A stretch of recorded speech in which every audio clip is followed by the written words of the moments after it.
O problema está à vista de todos, afeta cada vez mais setores da população e mesmo assim parece eternizar-se sem que surjam soluções que de facto cumpram um dos mais básicos direitos inscritos na nossa Constituição e que reza assim: todos têm direito para si e para a sua família a uma habitação de dimensão adequada, em condições de higiene e conforto e que preserve a intimidade pessoal e a privacidade familiar. O tema da habitação tem dominado nos média, agitado a opinião pública e dado aso a um conjunto de propostas, consultas públicas e debates políticos em torno de medidas que pretendem mitigar a falta de imóveis e o aumento do custo com a habitação em Portugal. O pacote de medidas aprovado pelo Governo, Mais Habitação, anuncia uma mudança nas políticas de habitação. Que mudança é essa? E é mesmo de esperar que alguma coisa mude?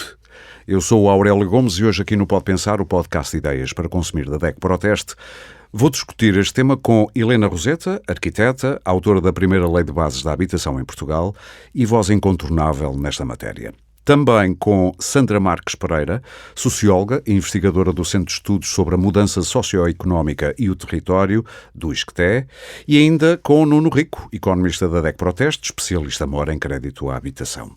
Bem-vindos aos três, é um prazer tê-los aqui e eu começo já por si, Helena Roseta.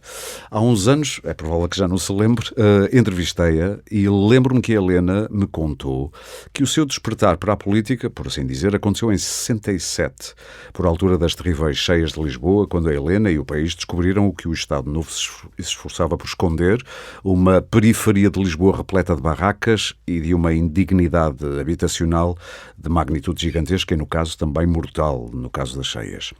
Desde então, e tendo estado sempre na primeira linha da discussão e implementação das sucessivas políticas de habitação em Portugal, olhando para a realidade atual, que arco narrativo é que faz dos problemas da habitação no país, em particular nas grandes cidades? Eu sei que isto é uma empreitada que lhe estou a pedir já à partida. Com certeza. A primeira coisa a concluir é que 50 ou 60 anos do meu combate não serviram para muito, para chegarmos ao ponto em que nos encontramos hoje. Enfim, bastante batalhei, mas os resultados não são fáceis de alcançar. Mas faço rapidamente essa... Mas não desiste. Vamos ver. Em 1967 foi um choque muito grande. Eu era estudante universitário, tinha 19 anos, e nós, numa noite, à volta de Lisboa, numa noite de grandes chuvadas, 25 de novembro, creio eu, morrem, não sabemos ainda hoje quantas pessoas, mas mais do que 500 seguramente, à volta da cidade, e na cidade não morre ninguém. E a censura deu instruções aos jornais que a partir de 200 mortos não se fala mais dos mortos. E nós, os estudantes, a gente via na cidade passar as carretas funerárias, depois funerais, aquilo tudo. Portanto, foi um choque enorme. Os estudantes mobilizaram-se extraordinariamente. Olha, o Terres também esteve lá nesse grupo, no Instituto Superior Técnico, eu com a faculdade, na altura, Escola Superior de Belas Artes de Lisboa. Bom, vamos trabalhar o que é que na fica. Altura, não é? Diga, arquitetura. Estava em arquitetura. O que é que fica desse momento? Fica uma coisa que eu gosto de reler agora, escrita nessa altura, 67, publicada no ano seguinte, numa separada de um jornal da Juventude da Universidade Católica, que não ia à censura, porque os outros jornais não podiam passar, em que eu faço uma entrevista ao Nuno Portas e outra ao Gonçalo Ribeiro Teles, em que o Nuno Portas explica o que era preciso fazer para que as pessoas não vivessem com uma precariedade tão grande naquelas situações habitacionais, e o Ribeiro Teles explica uma coisa que lida hoje tem uma força enorme, que é o desordenamento do território. Ele explica porque é que nos sítios as pessoas construíram no leito das ribeiras e, claro, isso um desordenamento total. E passados estes anos todos, ler essas duas entrevistas é refrescante, porque eles previram coisas que nós, ainda recentemente, o ano passado, tivemos 6 em Lisboa. Portanto, isto foi o primeiro momento. E depois há uma série de momentos. Vamos tentar aqui esquematizar. Segundo momento importante, naturalmente, o 25 de Abril, o dia mais importante da minha vida, e o que se passa a seguir ao 25 de Abril, que foi uma mobilização por causa da habitação enorme. Grandes manifestações na rua, por todo lado, das pessoas das barracas. E há uma organização enorme de comissões de moradores, organizações de moradores, casas sim, barracas não, portanto uma mobilização muito grande. Eu evidentemente fui envolvida nisso. Há a Constituinte, eu sou eleita, a minha intervenção na Constituinte era uma miúda, a minha intervenção na Constituinte Estamos a falar de miúda com que idade? 20... Não, devia estar perto dos 30, deixa-me cá ver, faço as contas, nasci em 47, aquilo foi em 75, portanto, sim, 29, nem tinha chegado aos 30. 26, era basicamente uma miúda, nem percebia nada de Constituição, nem sabia do que é que aquilo se tratava, mas gostava de batalhar na habitação. E, portanto, as minhas intervenções são apenas sobre o artigo 65, que você acaba de ler, e essa formulação que leu mantém-se, e é desde a primeira versão. Passa o tempo, nos anos 80 eu sou chamada a candidatar-me a Cascais, fui eleita Presidente da Câmara e quis ficar com o pluro da habitação porque eu queria experimentar se as coisas que eu me tinha batido sempre funcionavam. E foi uma experiência muito interessante, com poucos meios, mas foi uma experiência muito interessante como autarca. Depois, ainda nos anos 80, e aqui o nosso economista presente saberá lembrar desta parte histórica, é a altura em que tivemos primeiro o FMIK, depois temos as taxas de juros a subir, temos uma inflação doida e começa a haver uma política pública de bonificar juros à habitação. Na consciência que não havia habitação suficiente e que era preciso, mas não havia dinheiro para fazer, bonificamos. Bem no meio dos anos 80. Bem no meio dos 80. E essa política de juros à habitação ainda hoje dura. Sim. Ainda temos juros bonificados ao fim destes anos todos.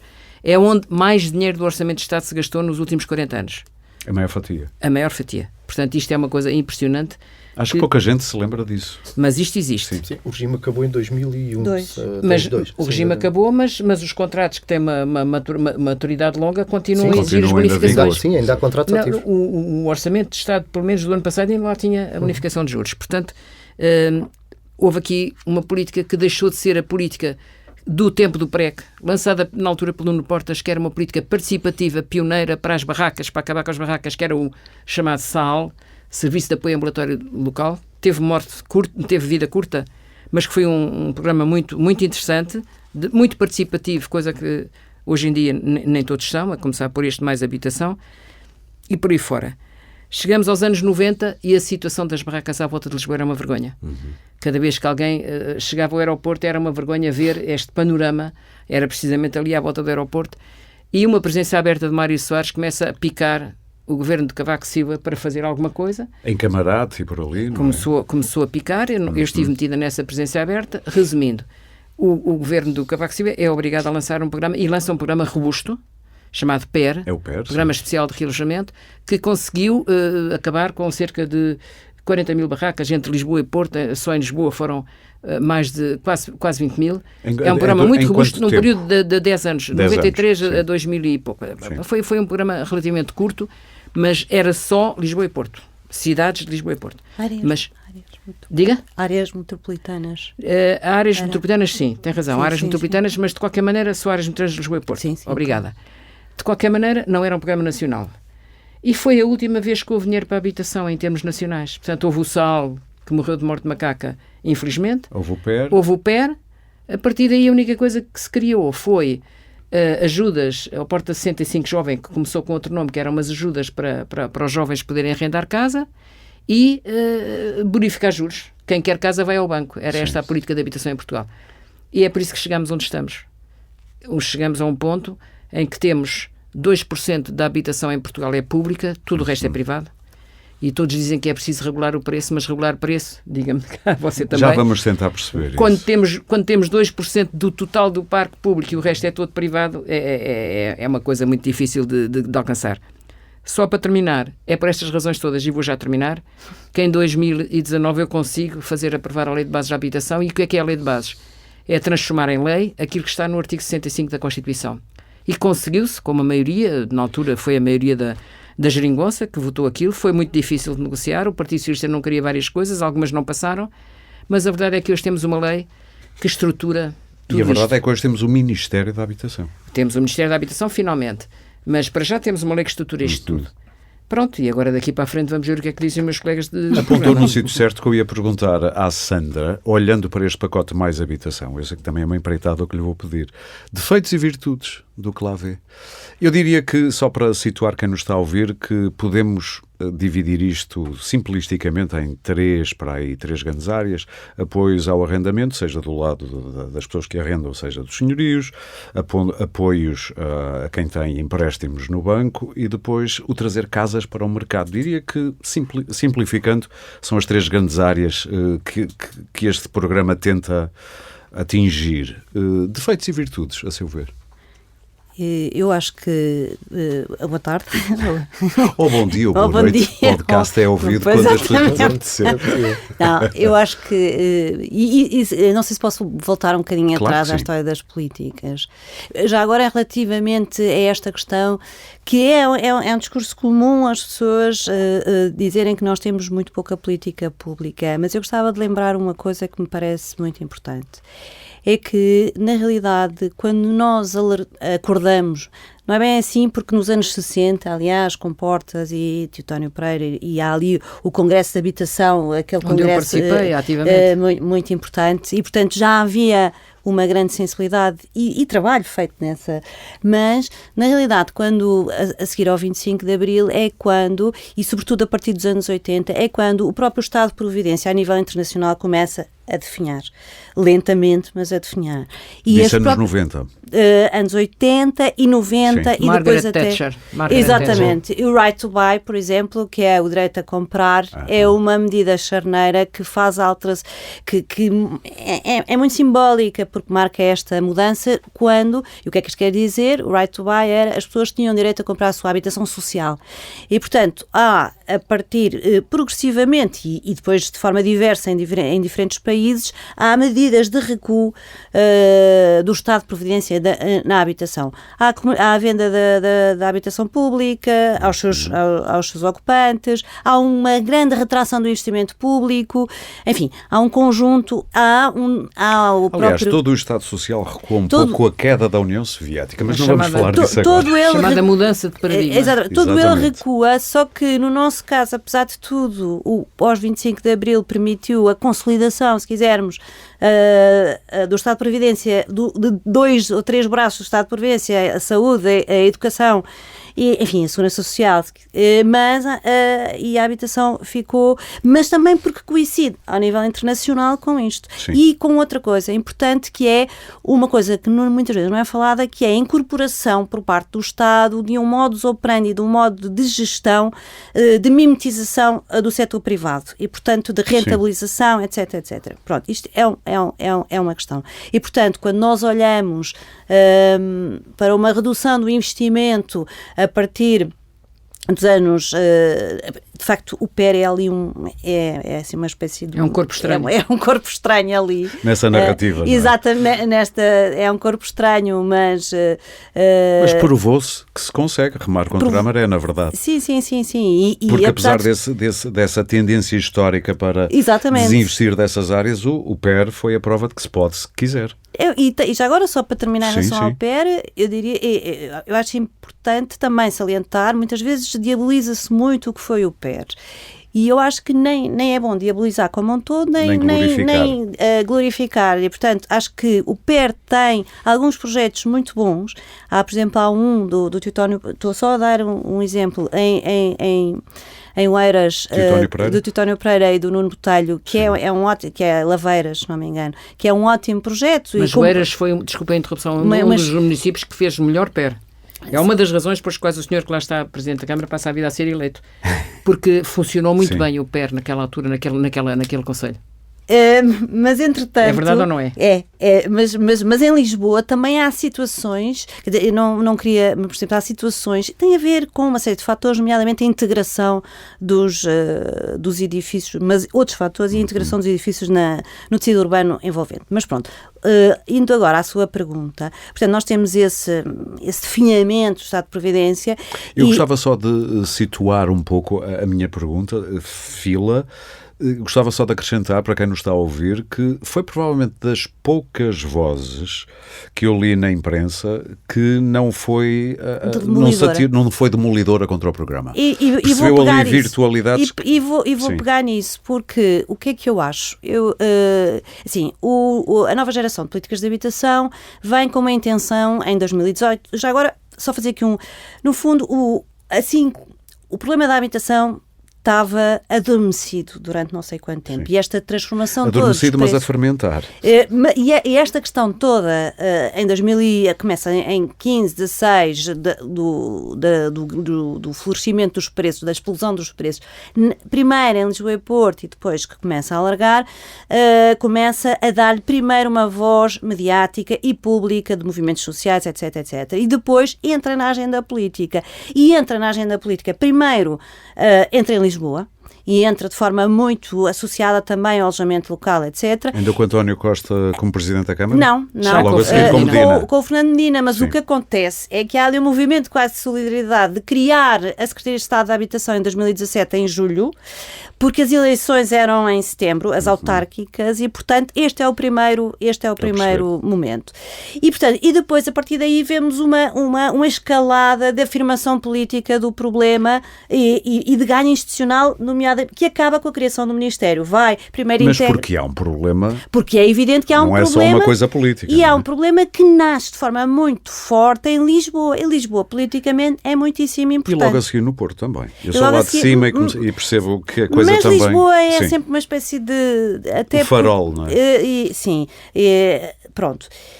E depois temos aqui uma subida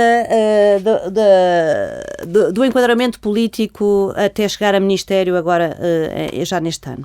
Pronto. Porquê é que eu não disse, retomando a sua questão? Depois de criada a Secretaria de Estado da Habitação, o primeiro momento é a nova geração de políticas de habitação, que, a meu ver, enfim, era bem intencionada, mas um bocado ingênua, porque basicamente pressupunha a ideia de, no fundo, resgatar esse braço do Estado de Providência que nunca tinha sido resolvido, através agora da criação de políticas públicas para os segmentos tradicionalmente mais vocacionados para a habitação social, isto é, os segmentos mais carenciados, mas também as classes médias, que no fundo é a fonte de grande visibilidade pública e mediática deste problema. Porque finalmente, não é finalmente, mas porque agora a classe média está a ser afetada. Exatamente. Quando antes era um problema de franjas. Exatamente. E é esta classe média, enfim, com toda a sua diversidade, que tem voz mediática, que tem capacidade reivindicativa, mesmo que muitas vezes fale pelos mais pobres, mas de facto... Mas é pensar em exatamente. Si. Não é exatamente, muitas vezes não estou aqui a... Sim, não vamos fazer coisas de intenções. Mas sim, a questão, exatamente, não, mas de facto são eles que trazem nos mídias, académicos, movimentos sociais, etc. E, portanto, o que é que eu acho? A nova geração de políticas de habitação é um bocadinho ingênua, porque tem esta vontade de, agora chegamos aqui, vamos criar uma política universal de habitação, mas não tinha meios financeiros. Não tinha orçamento sequer. Não tinha, exatamente. E, portanto, por acaso aconteceu o PRR. Não é por acaso, aí peço desculpa. Não, aconteceu porque houve uma epidemia. Houve uma epidemia, mas depois houve uma luta muito grande para que não fosse para que fosse uma bazuca e não fosse uma fisga. Exatamente. Sim, eu ainda me lembro dessa. Não, mas é por acaso neste sentido. É porque se não houvesse a epidemia, o PRR não havia. Hoje teríamos uma conversa absolutamente diferente. E é muito engraçado estes... Mas diga-me, o PRR, neste problema, tem um alcance algo limitado para o imediato. Tem. Primeiro porque tem só a ver com construção pública e nem toda será para a habitação, imagino eu. O dinheiro para a construção. A do PRR é para a habitação. É toda? É para a habitação. Tem muita habitação, mas tem aqui uma nuance. Mas tem uma nuance que eu acho que é importante e muitas vezes não é falada, porque tem o grosso da componente de investimento e de direto no primeiro direito, que é chamada para esse dito segmento tradicional mais carenciado, tem depois tem a questão das residências universitárias e dos imigrantes e das pessoas em mobilidade, e depois tem a questão da habitação acessível, essa dirigida a estes segmentos da classe média. Mas que vai demorar Mas esta não tem muito dinheiro do PRR, essa não tem algum dinheiro importante, mas é em empréstimo, e é sobretudo uma coisa muito curiosa, é que ao passo que o primeiro direito está, na generalidade dos casos, na responsabilidade das autarquias, a sua execução, o PRR... Que é uma crítica que se faz ao governo, mas isso é outra coisa. Não, mas a habitação acessível está muito concentrada no IRU, no Estado Central. Ou seja, é como se houvesse aqui uma dualização de políticas públicas em que o Estado Central vem... IRU, por um lado, Estado Central, por outro, autarquias. Sendo que o IRU concentra o grosso da fatia do investimento para a habitação acessível das ditas classes médias. Para então fechar. O seu diagnóstico, eu perguntei-lhe defeitos e virtudes, muito rapidamente. A virtude, para mim, é que é o primeiro plano que, apesar de tudo, faz uma coisa que ainda não tinha havido coragem, que é alguma regulação do mercado, em dois aspectos. Há um aspecto independentemente das reações dos agentes e dos efeitos dos potenciais efeitos perversos das medidas, nomeadamente a limitação das rendas. É de facto uma medida forte, para mim é muito mais forte do que aquela tão falada medida dos devolutos. Dos devolutos. Até porque tenho Mas imensas dúvidas sobre a execuibilidade da mesma. Já se percebeu que quase ninguém vai ser mexido com os devolutos, isso não é? Vão continuar a pagar IMI agravado e andou. Fez-se por aí uma grande, quase que foi raptada a discussão da habitação por causa do chamado arrendamento coercivo, como se disse, mas também já se percebeu que isso vai afetar, se afetar, muito pouca gente. Exatamente. Não é? Muito difícil a discussão. Isso é uma prova de que há setores que têm força nos média para falar de certos assuntos. Mas não é só isso. Só para terminar, para terminar até para ouvirmos exatamente, o Nuno, só para terminar, não é só isso. É que há aqui uma questão política fundamental. Assim como a habitação ganhou visibilidade política, também ganhou potencial de instrumentalização política. Claro. E, portanto, o que é que acontece? Como a habitação é das áreas em que há maior sobreposição de funções entre o Estado Central e as autarquias, sim, o que acontece é que as autarquias também vão fazer aqui um jogo político. Ou seja, multiplica-se o número de... Exatamente. Sim. Depois posso dizer mais. Sim, ainda vamos continuar. Exatamente. Mas falou aí do mercado e Nuno, este é o teu terreno, especialmente no mercado da habitação, estamos a falar de bancos e empréstimos. Subidas das taxas de juro, já temos aí um vislumbre do que poderá ser o futuro. Mário Centeno veio dizer que as famílias poderão, apesar de parecer que a subida da Euribor começou a perder força, e que provavelmente vai entrar em platô e depois, quem sabe, até talvez diminuir. Mas Mário Centeno avisou, atenção, que no bolso das famílias só se vai sentir lá para o verão, tipo agosto. Qual é a tua visão disto? É muito difícil fazer uma previsão e, principalmente no contexto conturbado que vivemos nos últimos anos, eu diria que fazer previsões deste género é mais algo para as áreas do esotérico. Sim. Porque devia ter convidado a Maia. Talvez seria uma pessoa mais habilitada para esse tipo de previsões. Eu ouvi as declarações do Governador do Banco de Portugal e confesso que não partilho daquele otimismo. E não partilho daquele otimismo por um motivo. Basta só recordarmos, eu vou falar só dos últimos, estamos agora em abril, vou falar dos últimos 4 meses. No final de 2022 apontava-se que a partir do final do primeiro trimestre de 2023 as taxas de juros começariam a cair. No dia 1 de março tivemos declarações do Governador do Banco Central Alemão, que tem um peso enorme nas decisões do BCE, e que foi uma antevisão daquilo que foi a decisão do BCE de aumentar as taxas de juros de referência, e em que disseram que iam controlar a inflação, custasse o que custasse. Tivemos a própria Christine Lagarde depois a confirmar isso quando anunciou o aumento. 2 semanas depois, as taxas de juros começaram a cair porque tivemos 2 bancos nos Estados Unidos a abanar. Tivemos o Crédito Suíço a abanar, inclusive falou-se do Deutsche Bank, em que aí estaríamos a falar do maior banco europeu. E vimos bancos pela primeira vez visivelmente a salvar bancos. Sim, bancos a salvar teve a bancos. Sua piada. Pelo menos agora não foi o contribuinte. Não. Nestes casos. Por isso é que eu sublinhei isto. A história recente indica que geralmente a fatura vai para o contribuinte. E então, isto mudou e no momento para o outro nós tivemos uma queda abrupta das taxas de juros nos mercados. Atualmente já estão a subir novamente porque parece que a crise está delimitada, é algo muito pontual, muito localizado. E para já as nuvens negras estão afastadas. E continuam, não se esqueçam, é importante aqui não esquecer um fator, que é o objetivo principal do BCE é o controle da inflação. E a inflação, ainda agora os dados mais recentes indicam isso, que por exemplo na Alemanha continua com muita resistência a baixar. Sim. E isto indica que esta política de taxa de juros alta vai continuar. Ora, hoje em dia, o que é que os mercados hoje em dia dizem? As previsões que apontam é que a taxa de juros começará a cair a partir da entrada do último trimestre deste ano. Mas isto tudo pode mudar. Eu recordo-me que em finais de 2021, quando as Euribors batiam recordes negativos, os mercados indicavam que haveriam valores positivos de Euribor no início de 2023. Sim, e em início de 2023 estamos com 3% de Euribor.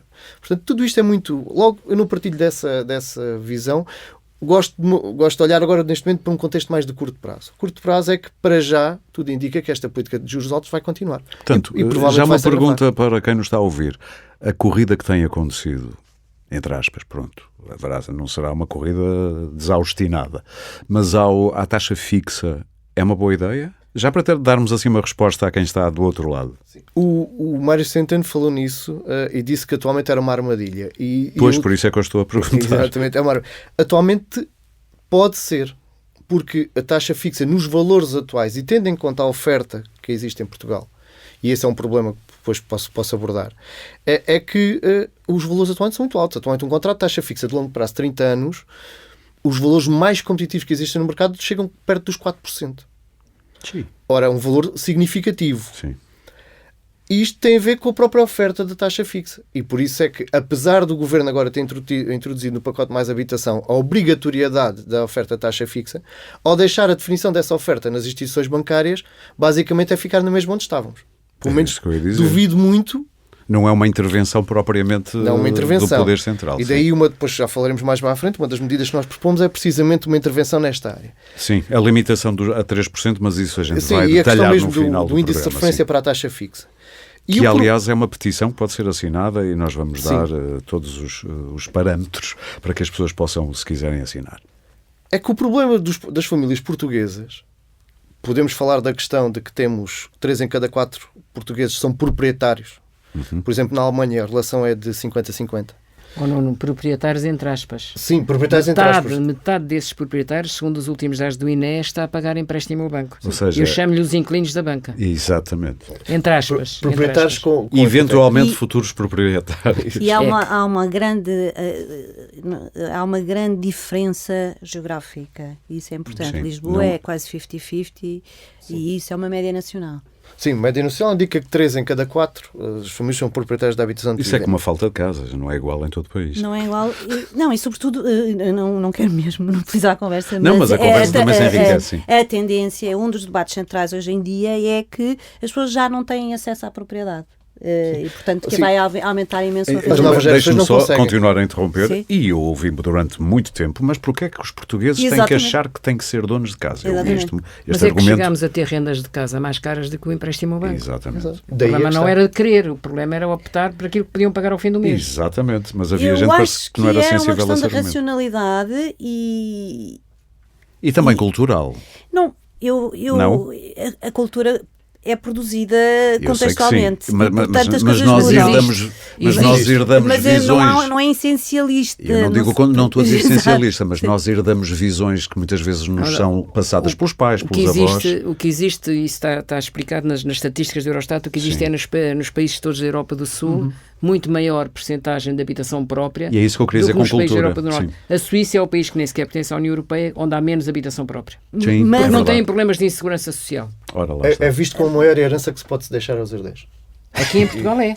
E esta é a parte cultural da coisa. É a parte cultural da coisa. Mas não é só cultural, porque isto relaciona-se, desculpem lá. Claro, então. Chata. Não, mas é que isto... Seja chata à vontade. Exatamente. É que isto também se inscreve na alteração de tendências que estávamos a ter a nível europeu a partir anos 90, sobretudo, e da primeira década. Foi um enorme crescimento, mesmo nos países tradicionalmente mais robustos do ponto de vista do Estado de Providência, da propriedade. E hoje em dia, nos debates académicos, é muito engraçado, porque as pessoas que tinham uma postura quase de diabolização da propriedade, hoje em dia fazem artigos dizendo que há um problema de acesso à propriedade por parte das gerações mais novas. E, portanto, tudo isto também é muito móvel. Exatamente, tudo isto é muito móvel. Mas, Nuno, para completares o teu raciocínio, se ainda te lembrares até que vais. Fomos todos culpados. Isto aqui não peça desculpa, fomos todos. Não faz mal. Só para quem não nos está a ver, a Sandra estava a pedir muita desculpa. Não tenho que pedir. Não faz mal. O problema em Portugal é exatamente esse. É que, por um lado, e por questões históricas, a propriedade sempre foi privilegiada, falta de alternativas de arrendamento, políticas de arrendamento, isso teria toda uma outra discussão. E depois temos um grande problema. E o grande problema para as famílias portuguesas que precisam de crédito para contratar a casa chama-se Euribor. É uma vantagem, e foi uma vantagem, porque permitiu o acesso a créditos. Enquanto ela esteve a zero ou abaixo de zero, não foi problema nenhum.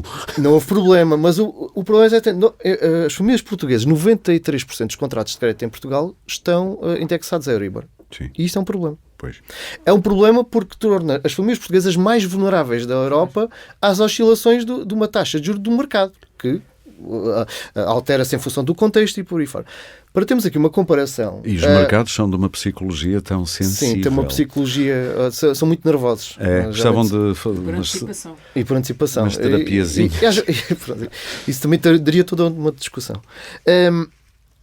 Por exemplo, para compararmos, os belgas, 70% dos contratos de crédito à habitação na Bélgica são de taxa fixa.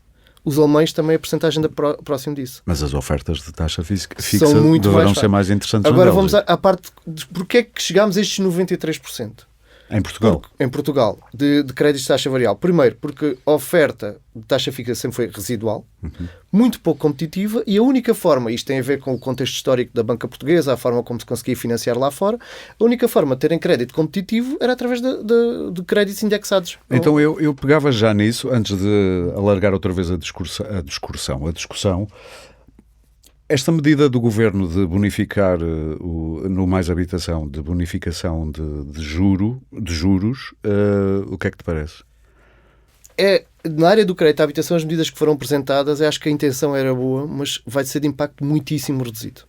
Soube-se agora claramente que, por exemplo, para o cálculo da taxa de esforço, só conta mesmo o empréstimo à habitação. Sim. Não se aglomeram ou não se consolidam outros empréstimos no mesmo número. Sim.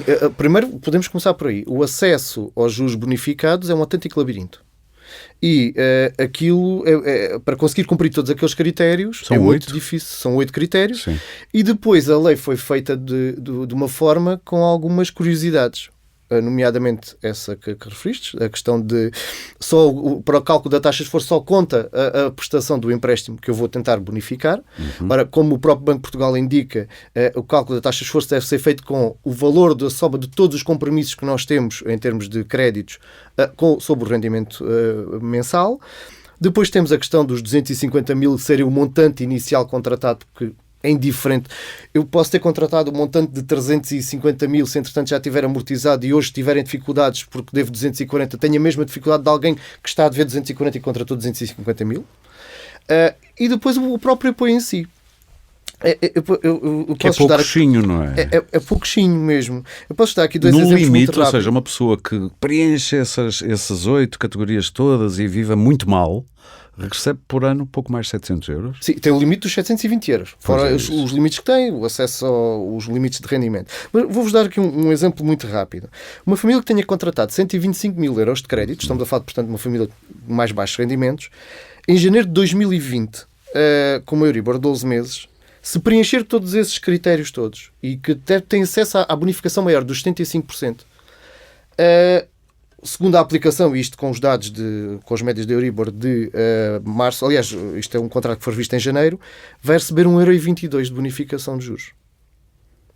Dá para um café... 1,22€, não ouviu mal. Por mês. Não, 1,22€ por mês.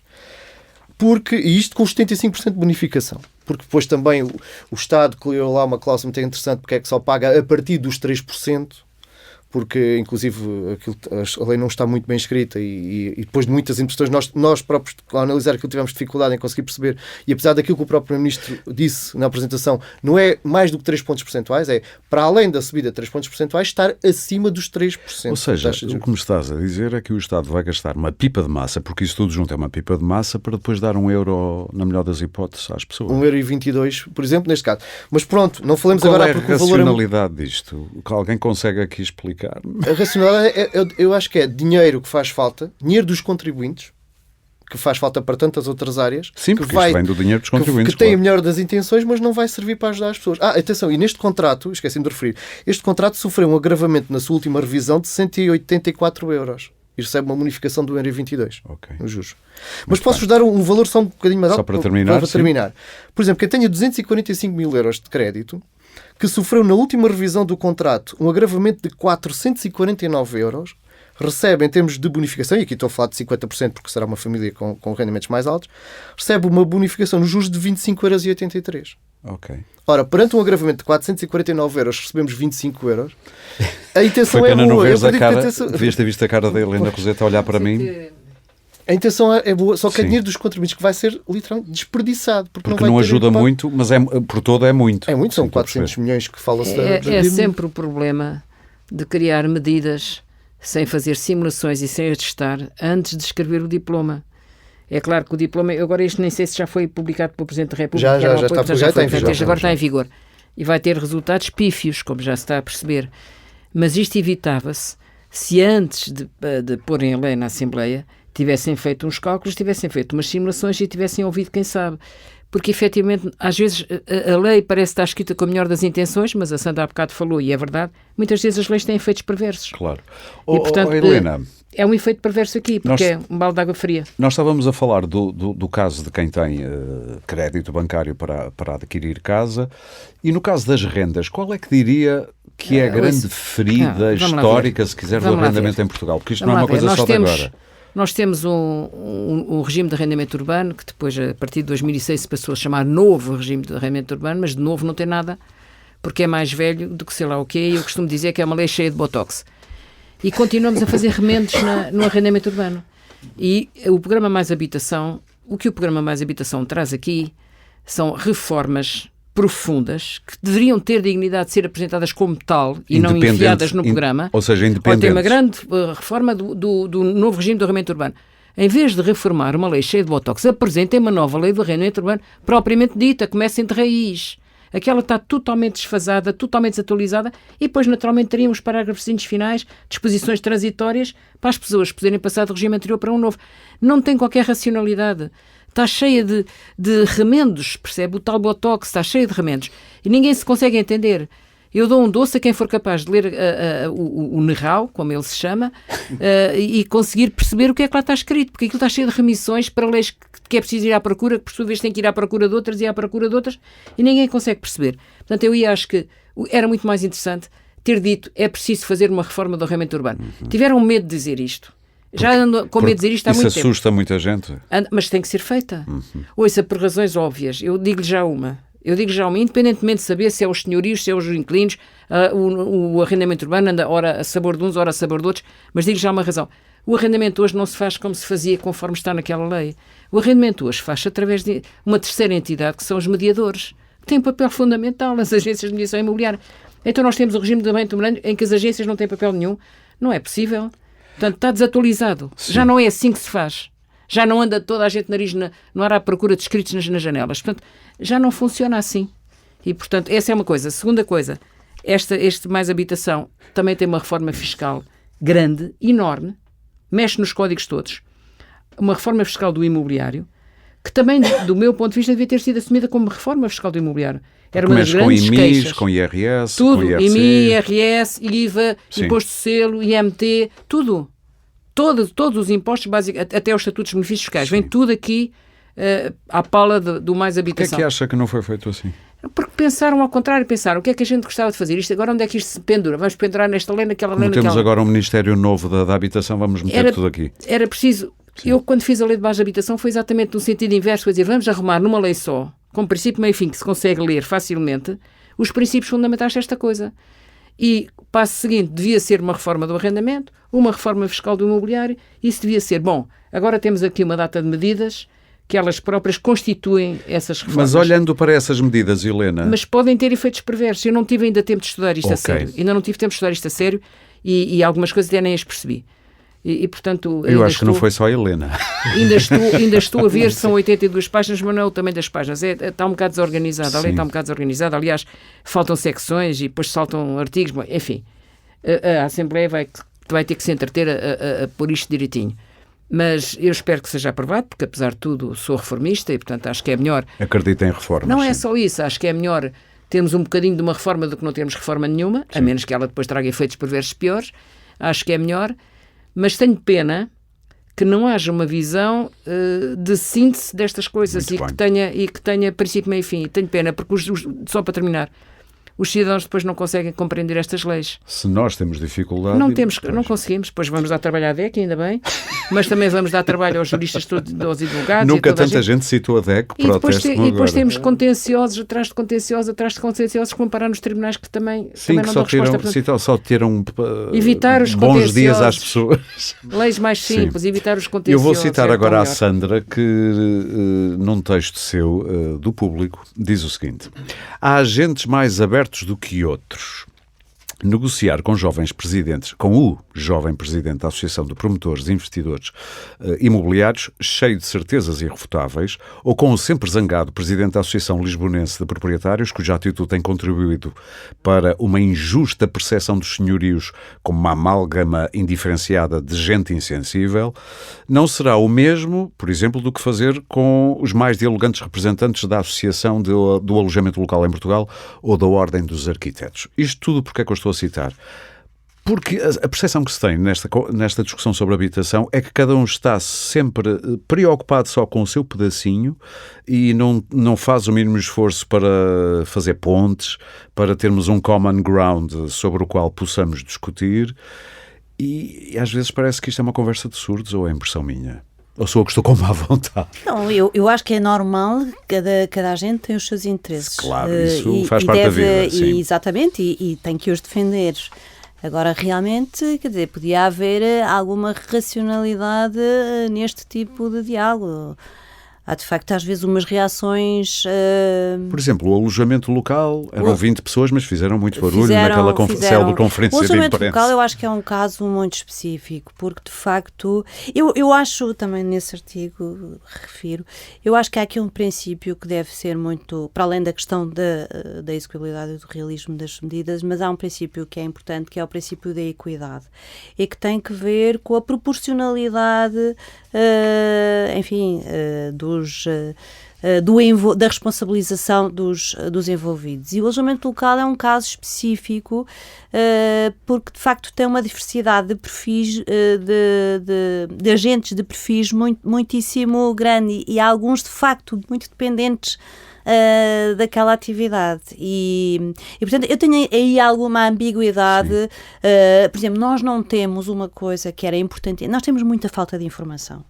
Sobretudo, nós não temos informação sobre o perfil dos senhorios em Portugal, isto é, a sua dimensão, aquela coisa que se fala muito dos senhorios institucionais, os grandes senhorios, fundos de investimento. Nós não sabemos exatamente isso, assim como não sabemos de forma muito precisa. E não sabemos porquê. Não há vontade de saber? Em relação aos fundos de investimento imobiliário, devo-lhe dizer que acho que não estou a dizer nenhuma asneira, mas são entidades muitíssimo difíceis, opacas, ou muito opacas, deliberadamente opacas, sim, provavelmente, claro. E portanto a investigação colide com essa opacidade. E, portanto, eu acho mas mesmo... a verdade é que como nestas histórias maniqueístas do bem e do mal, muitas vezes o mal aproveita-se de condições que o bem deixou lá. Nós andamos aqui a dar muitos incentivos. Sim, claro. Estou a pensar nos vistos gold, estou a pensar agora nas vantagens para os jovens os nómadas digitais, ou aquelas pessoas que vêm cá há uns tempos e ficam regime cá... de residentes não habituais. Exatamente. Nós andamos aqui a facilitar esse jogo também destes mercados, ou não? Andamos e não devemos... E acordamos tarde demais? Não acordamos tarde demais, somos completamente dependentes dessa política fiscal, porque isto é evidente que a em que aspecto? Precisamos muito daquele dinheiro, é isso? Eu julgo que sim, porque, repare, eu acho que a montante, e não vale a pena estar a pôr esta discussão, que é muito mais a montante, há aqui um problema de estratégia, de desenvolvimento de estratégia económica do país. Que tem a ver com o turismo. Exatamente. Dá primazia ao turismo, claro. Uma grande dependência do turismo, uma grande dependência do investimento imobiliário, que, pronto, faz tudo isto. Porque é fácil. Exatamente. É mais fácil do que investir em indústria. Exatamente. Mas agora, também há aqui uma questão que me parece que, assim como o tema da política, o tema da habitação ganhou a grande visibilidade política nos últimos tempos, ele também vai ganhar visibilidade política e peso político, não só à escala nacional, mas também à escala europeia. E aí a discussão... Não, mas aí já ganhou alguma. E já ganhou muito. E aliás, não é por acaso que nós temos o peso da habitação no PRR. É a primeira vez, exatamente. Pequena interrupção, é a primeira vez que a União Europeia financia a habitação. Claro, atenção. Claro. Sim. Por definição, era uma responsabilidade dos governos nacionais. Claro. Portanto, isto é a primeira vez. Algumas medidas que têm sido e têm sofrido o epíteto de sovietização da economia portuguesa, que estão agora a ser debatidas a propósito deste pacote de habitação, são medidas que são tomadas em países capitalistas. Sim, claro. Em cidades. Mas os debates... Por essa Europa é até nos Estados Unidos. Unidos. Os debates que nós vemos cá, quer dizer, são de fraquinhos. Mas reproduzem os confrontos dos outros países. E até os preconceitos. E tudo, quer dizer, portanto, nós não temos, nessa matéria, não temos grandes idiosincrasias, sinceramente, acho não eu. Não somos originais. Exatamente, e portanto, não me choca nada. Agora, de facto, há aqui... mas eu estava a dizer da questão, só para terminar, a questão da europeia, eu acho que tem toda a razão. Isto já é um passo enormíssimo e vai ser ainda maior. Uma mudança de paradigma, não é? Uma mudança, uma abertura para a intervenção da União Europeia na habitação e que será, não digo fechado toda a iniciativa com isso, mas muito importante será a questão da homogeneização da política fiscal, porque há aqui uma grande competitividade fiscal entre os países que levam os mais fracos a fazer este tipo de coisas. É por isso que os séniores suecos vinham para cá, por exemplo. Exatamente. É porque há políticas fiscais diferentes e nós andávamos aqui a competir com os suecos nesse aspecto. Sim. Exatamente. Porque a União Europeia tirou a ferramenta da política monetária e neste momento os governos só têm a política fiscal para poderem fazer algo. Então usem-na em favor dos cidadãos, já não é mau. Helena, ao longo da sua história, viu ser possível fazer pontes que resolvem problemas? Porque nós, neste momento, neste tal diálogo, às vezes surge... Muitas vezes, isso em várias escalas. À escala nacional, eu penso que talvez o momento mais interessante, e para mim quase da ordem do milagre, foi ter-se conseguido aprovar uma Constituição que ainda dura, feita na altura do PREC, em que era tudo à batatada. Estava toda a gente contra toda a gente, manifestações todos os dias na rua, armas espalhadas, fações do exército de um lado, fações do exército do outro.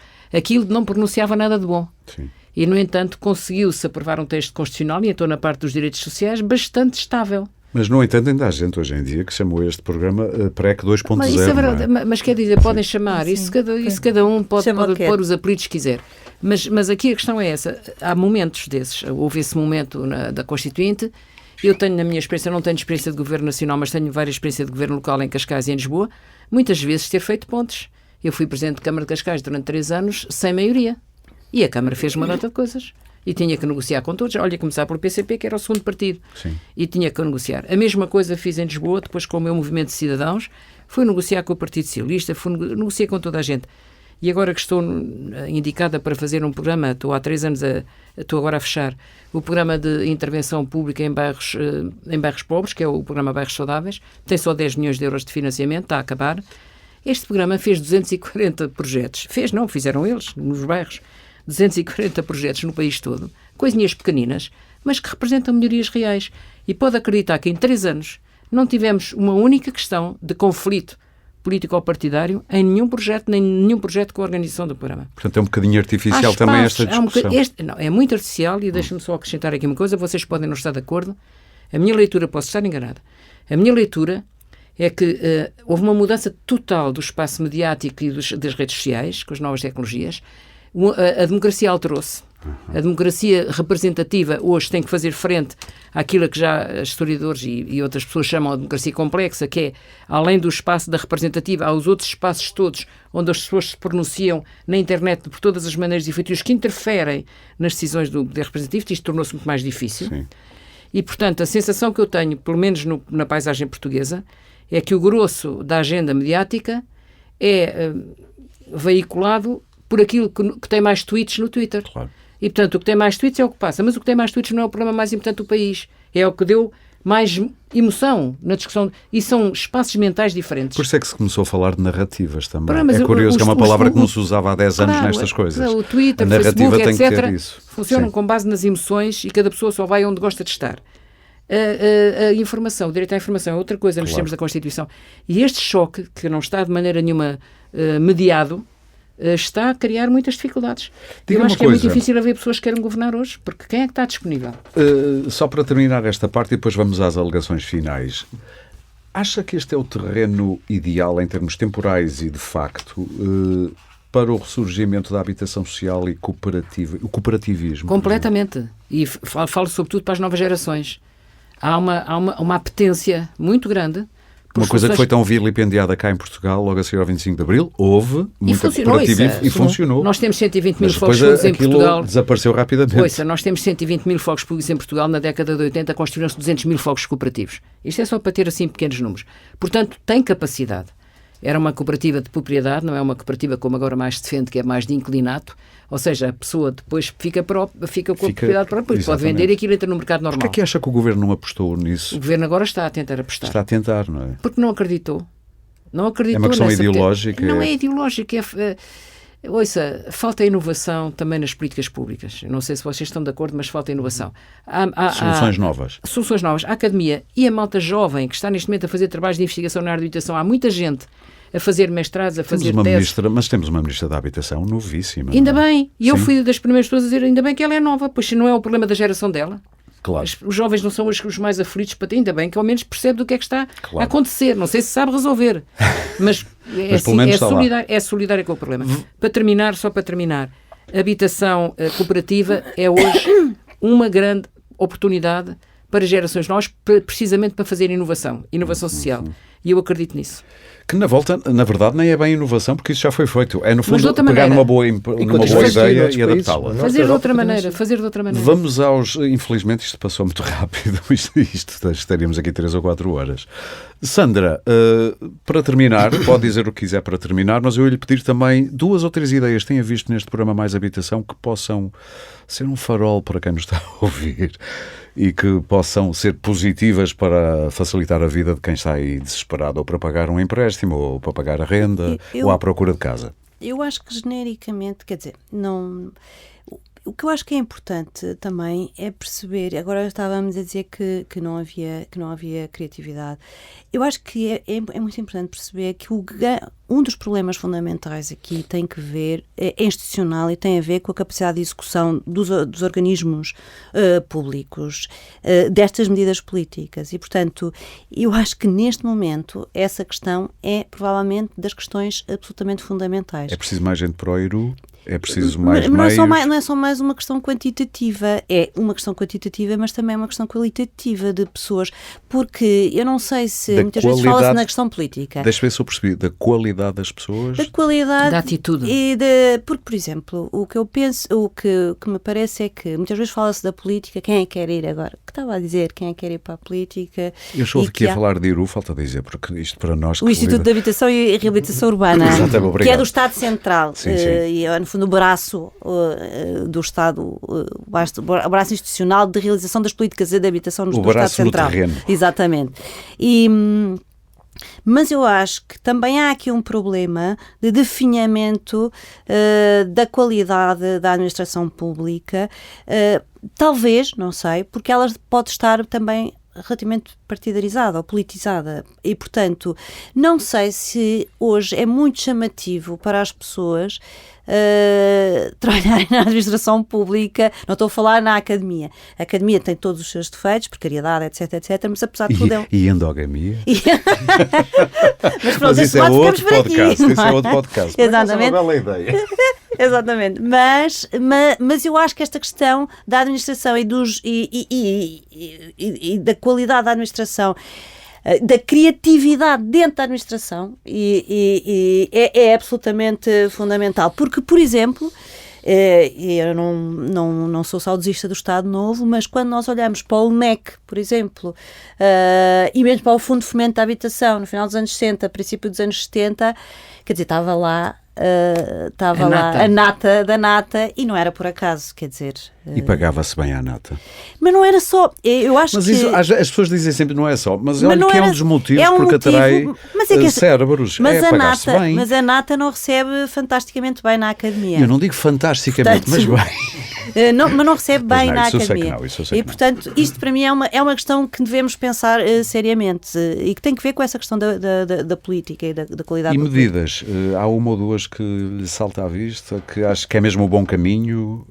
Eu não... Está com dificuldade, eu já percebi. Não, é assim, eu acho que, quer dizer, há um conjunto de medidas que são positivas. Eu, por exemplo, falta... Mas diz isso com um mas reticente. Porque é tal história que já tinha referido. Há aqui um potencial de efeitos perversos de algumas medidas e, portanto, é preciso ir calibrando as medidas.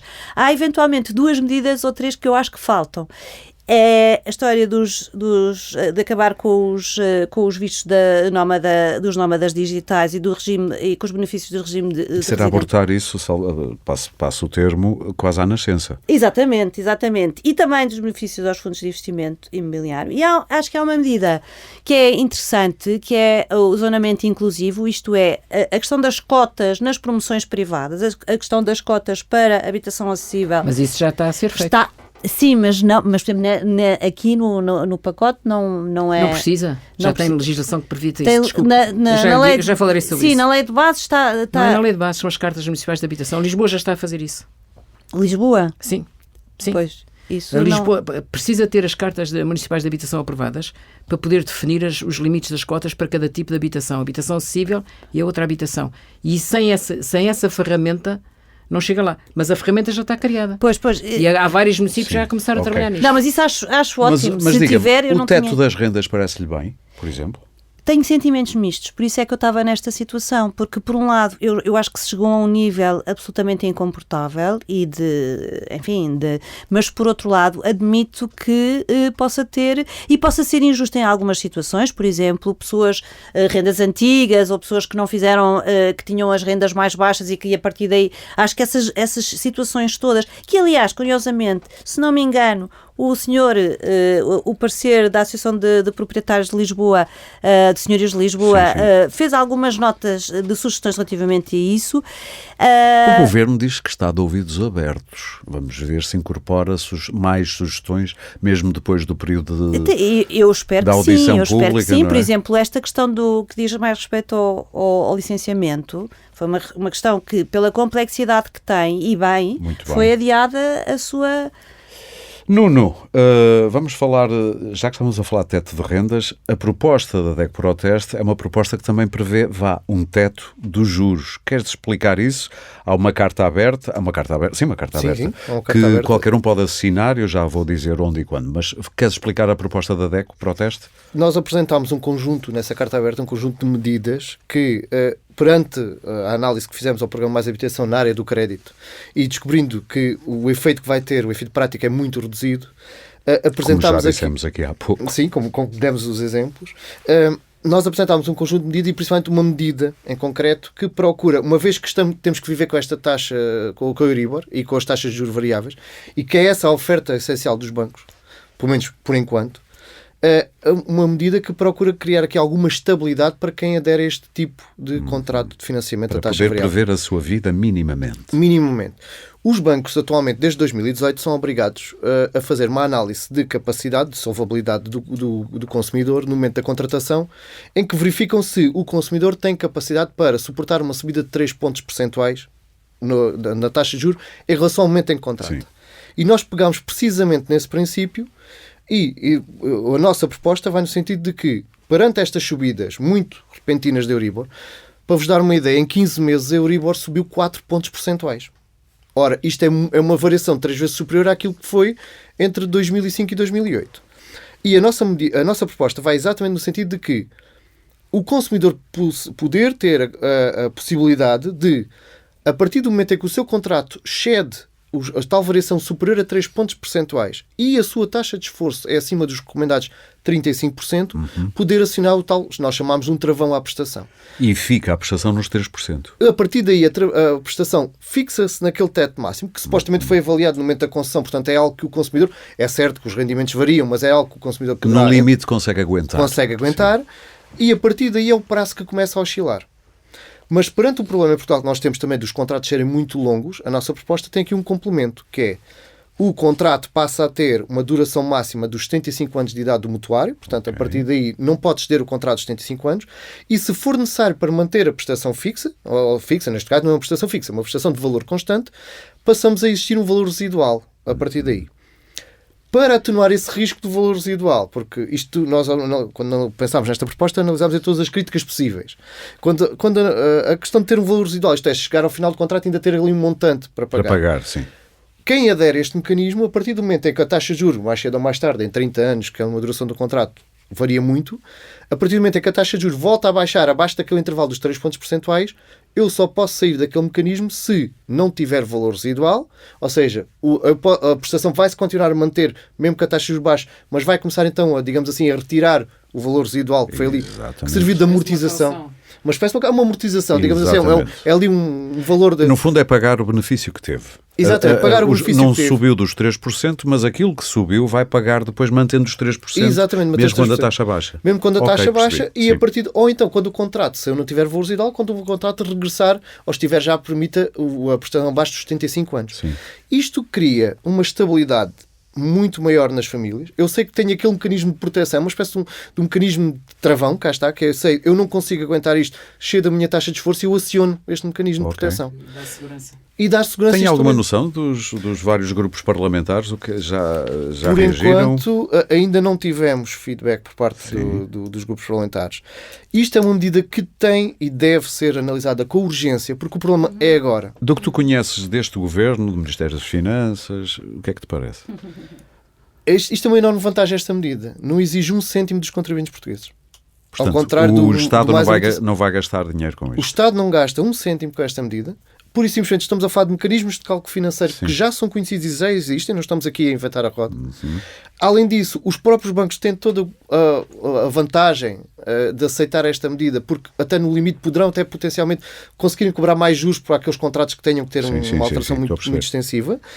E em termos de impacto no orçamento familiar, eu vou-vos dar aqui um exemplo. Aquele exemplo que eu há pouco referi, dos 245 mil euros, que teria um juro bonificado de 25 euros, pouco mais, com a aplicação do nosso mecanismo, teria aqui uma redução na prestação de 106 euros. Que já é dinheiro. Caramba. São 4 vezes. Sim, exatamente. E isto pode significar o suficiente para evitar. Já há muitas assinaturas? Temos aproximadamente 8 mil assinaturas neste preciso momento. Mais. Vamos todos assinar em deco.proteste.pt/travão prestação. Pronto, sem os cedilhas, nem os tis, não sei se é assim que é o plural de til, ou os tils. Ainda está aberta. Ainda está aberta. Exatamente. Portanto, pelo menos nas próximas semanas, até ao final do mês, certamente que está aberta. Assinatura deco.proteste.pt/travão prestação. Helena, queria também as delegações finais, mas uma última perguntazinha. Estamos em vias de voltar a ver barracas em Lisboa e no Porto? Ouça, não temos barracas como tínhamos na década de 60 e de 70. Temos os nómadas do beliche, que não são os nómadas digitais, é outra coisa. Temos uma população imigrante, a vir em quantidades muito grandes para Portugal, com muita dificuldade de regular o fluxo de entrada, com as dificuldades todas que têm tido agora, a reforma do CEF, essas coisas todas. Essas pessoas acabam por instalarem-se onde conseguem, nas áreas menos escrutinadas das cidades, nomeadamente da cidade de Lisboa, normalmente junto de uma comunidade da mesma língua ou da mesma religião, e acabam por ir viver, como vimos recentemente, aos 20 e aos 30 quartos. Portanto, não se vê da rua. Portanto, não são barracas que a gente veja da rua, mas temos os beliches e temos outra vez as pessoas a pagar à cama e à noite e até ao turno por noites, e não ao mês, e portanto isto é uma coisa gravíssima. Já existiu nos anos 80 em muitas das pensões naquela zona da Almirante Reis em Lisboa, já existia isto. É a pior forma de time sharing, diga-se. É terrível. Há tráfico também envolvido nisto. Portanto, é um problema que tem uma componente criminal, tem uma componente de exploração enorme das pessoas e é extremamente difícil de sequer quantificar. Porque, por definição, quem está sujeito ao tráfico não denuncia o tráfico, tem medo de ser posto fora. E as autoridades estão muito interessadas em lutar contra as pessoas estão conscientes, quer o ACM, quer, no caso concreto, a Câmara de Lisboa, estão conscientes da dificuldade. Mas muito por aí que não se vê a atuação das Mas não tem que autoridades. ver. Isto é precisamente uma coisa que... Um vizinho meu dizia, todos nós sabemos aqui no bairro onde é que eles estão, porque é que a polícia não sabe? Precisamente, não é pela visibilidade, não é por fazer muitas reportagens a mostrar que isto se resolve, é encontrar os canais certos e conseguir, e era o ponto da minha intervenção final, conseguir a articulação dos serviços das várias entidades, que eu acho que é uma das coisas fundamentais. A Sandra falou aqui do problema da administração pública, a intervenção das várias entidades. Para esse caso concreto, você tem que ter a Câmara, tem que ter a Segurança Social, no caso de Lisboa, a Misericórdia de Lisboa, e tem que ter o CEF, e tem que ter a Polícia Judiciária, tem que ter tudo. E se conseguir ter esta gente toda, incluindo os bombeiros... Mas é difícil fazer isso em Portugal? Não é difícil. Eu estou a perguntar só. Não é difícil. Eu tive muitos anos na autarquia de Lisboa e é muito fácil conseguir sentar as entidades à volta da mesa e até conseguir-se fazer programas conjuntos. Mas é difícil porque o problema é complicado. Sim, é verdade. Porque o problema é complicado. Você não consegue estancá-lo. Não é um problema que você consiga contribuir. Todos os dias está a acontecer. E, portanto, são situações muito difíceis. Eu queria deixar aqui uma palavra final. Eu queria agradecer, em primeiro lugar, esta oportunidade. Deixar aqui uma palavra final muito importante para mim, que é esta. Pela primeira vez nós temos, para a habitação, dinheiro do PRR que ultrapassa os 2.000 milhões de euros. Isto é inédito. Sim. É a primeira vez e não se pode desperdiçar. Portanto, apesar dos defeitos todos que aqui falámos, apesar dos problemas, apesar do mais habitação ter ainda muitas entorces, eu gostaria de deixar aqui um apelo. É basicamente o primeiro direito e as autarquias que vão ser responsáveis por fazer isto. Um apelo às pessoas para que se informem junto das câmaras, para que façam pressão, para que os municípios andem para a frente. Os municípios estão empenhados nisto. Municípios de várias cores políticas estão empenhados em aproveitar este dinheiro. Sejamos cidadãos, na verdade. Isso é que é. Neste momento é. Porque não volta a acontecer. Sim. O PER também foi feito por partidos diferentes. E o governo era o governo do PSD, o presidente da Câmara, que tinha o grosso do dinheiro, era o Jorge Sampaio do PS. E, portanto, temos que ultrapassar esta visão estreita quando há uma oportunidade que é única e que não se vai repetir, para tirarmos o máximo partido dela. Não vai resolver os problemas todos, mas que diabo, vai com certeza resolver os problemas. Claro. E como eu costumo dizer, para terminar, quando a gente está num cargo público e resolve o problema de uma família ou de uma pessoa, já podemos dormir um bocadinho melhor nessa noite. Já valeu a pena. Ou é a última palavra, ou calam-se, não digo para sempre, mas pronto, posso fechar. Sim. Muito bem, muito obrigado aos três.